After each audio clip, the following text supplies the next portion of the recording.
প্রদেশ যুব কংগ্রেসের কনভেনশনে ব্যাপক গন্ডগোলের অভিযোগ, আহত অবস্থায় হাসপাতালে ভর্তি এক। ঘটনায় ব্যাপক চাঞ্চল্য এলাকায়। 2024-এর লোকসভা নির্বাচনের আগে কংগ্রেসের ভেতরে এ ধরনের গোষ্ঠী কোন্দল কংগ্রেসকে অনেকটাই ব্যাকফুটে করে দিল বলেই ধারণা রাজনৈতিক মহলের। মঙ্গলবার যুব কংগ্রেসের কনভেনশন ছিল কোচবিহার স্থানীয় সাহিত্য সভা হলঘরে। অভিযোগ, সেখানে গন্ডগোল হয়। শুধু গন্ডগোল নয়, পাশাপাশি সাহিত্য সভার সম্পত্তি ভাঙচুর হয় বলে অভিযোগ করেন সম্পাদক সিদ্ধার্থ সান্যালের। পাশাপাশি যুব কংগ্রেসের কার্যকরী সভাপতি সুকমল বর্মন জানান, কনভেনশন শুরু হওয়ার আগে কোচবিহার শহরের বেশ কিছু কংগ্রেস কর্মী সমর্থক হঠাৎ করেই তাদের উপরে চড়াও হয়, ব্যাপক মারধর করে এবং ঘটনায় সুকমল বর্মন আহত অবস্থায় কোচবিহার মহারাজা জিতেন্দ্র নারায়ণ মেডিকেল কলেজ হাসপাতালে ভর্তি হন। ঠিক কী কারণে হামলা, সেটা নিয়ে স্পষ্ট ব্যাখ্যা দিতে পারেনি তিনি।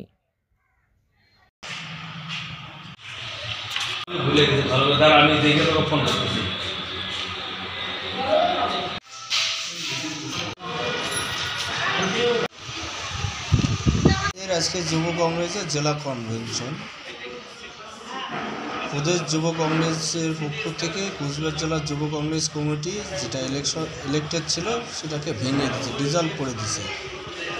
পরবর্তীতে আমাকে কার্যকরী সভাপতি করে প্রোগ্রামের নির্দেশিকা জারি করছে। আজকে 5ই মার্চ আজকে প্রোগ্রাম হওয়ার কথা ছিল আমাদের সাহিত্য সভা হলে। সমস্ত অ্যারেঞ্জমেন্ট শেষ হয়ে গেছে, আমাদের কর্মীরা চলে আসছে, কিছু রাস্তায় আছে। এমন অবস্থায় প্রাক্তন জেলা যুব কংগ্রেসের সভাপতি সুরজিৎ দাস, পিসিসির সদস্য জয়ন্ত চন্দ্র, এবার শুভজিৎ রায় ওরফে শিবু নামে এই কয়েকজন এসে মারধর করা শুরু করে ফ্লেক্স রেস্টুরেন্টের শ্রীভেলে। কিছুক্ষণ আমার উপর লাঠি চার্জ করার পর আমি জ্ঞান পাই।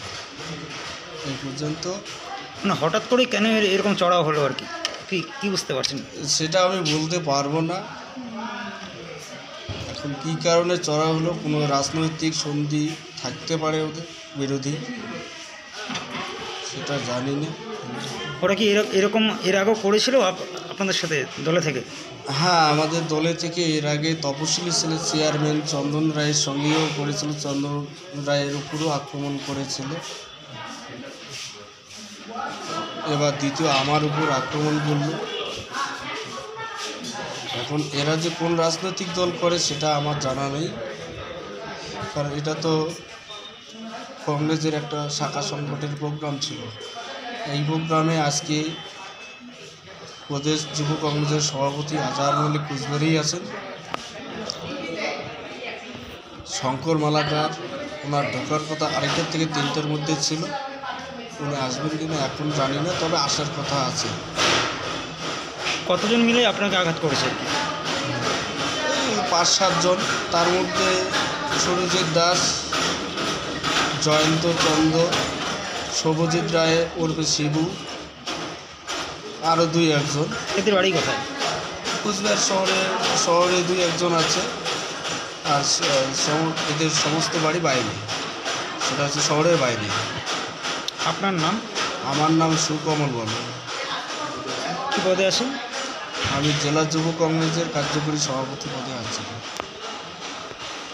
সঠিক কী হলো তা তো বলতে পারবো না। আমরা মূলত একটা রাজনৈতিক দলের গণসংগঠনের ভাড়া ছিল সম্ভবত, তারা ব্যবহারের জন্য আজকে নিয়েছিল, তাদের মিটিং বা একটা কোনো কিছু ছিল। তো আমি একটা খবর পেলাম, আমাদের এই এলাকার একজন ফোন করে বললাম যে এখানে একটু ভাঙচুর হচ্ছে, গণ্ডগোল হচ্ছে। যাই হোক, আমি এসে কাউকে পাইনি, কিন্তু যেটা দেখলাম এসে যে আমাদের তাদেরই বোধহয় গেট টেট ছিল, সেই গেট ফেট ভাঙা, এবং শুনলাম যে এটা হয়তো নিজস্ব হতে পারে, জানি না কী বিষয়। তো একটা কিছু মারপিটও হয়েছে নি, এবং সবচেয়ে বড় কথা দুঃখের যেটা, সেটা হচ্ছে শতবর্ষ প্রাচীন সাহিত্য সভা। আমরা মূলত এখানে সংগঠনগুলোকেই ভাড়া দেই ব্যবহারের জন্য খুব কম মূল্যে, বিশেষ করে সাংস্কৃতিক সংগঠন, নাটক এবং বই প্রকাশ, যারা লেখালেখির সাথে যুক্ত তারা জানেন। কিন্তু কখনো কখনো এই গণসংগঠন তারাও চান ব্যবহারের জন্য, যেহেতু কুচবিহারে এই ভাড়ার নিয়ে অল্প মূল্যে ব্যবহার করার জায়গা অনেক কম, সেক্ষেত্রে আমরাও কিছুটা অত বাছবিচার না করে ঠিক আছে ব্যবহারের জন্য যতটুকু নিয়ম পালন করতে হয় সেই নির্দেশিকা দিয়ে দিই।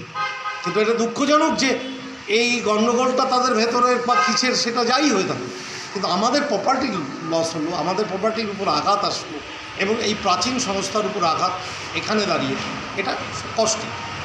সেদিক থেকে আমাদেরও হয়তো আগামী দিনে ভাবতে হবে। সাহিত্য কিছু জিনিস তারা ভেঙেছে। হ্যাঁ, সাহিত্য সভার টেবিল চেয়ার ছিল, এখানে মাংস রয়েছে, আপনারা দেখুন না, আছে তো, ওখানে আছে, ভাঙা টেবিল আছে। তাই আপনার নামটা কি? আমি সিদ্ধার্থ সান্যাল, সাহিত্য সভার সম্পাদক।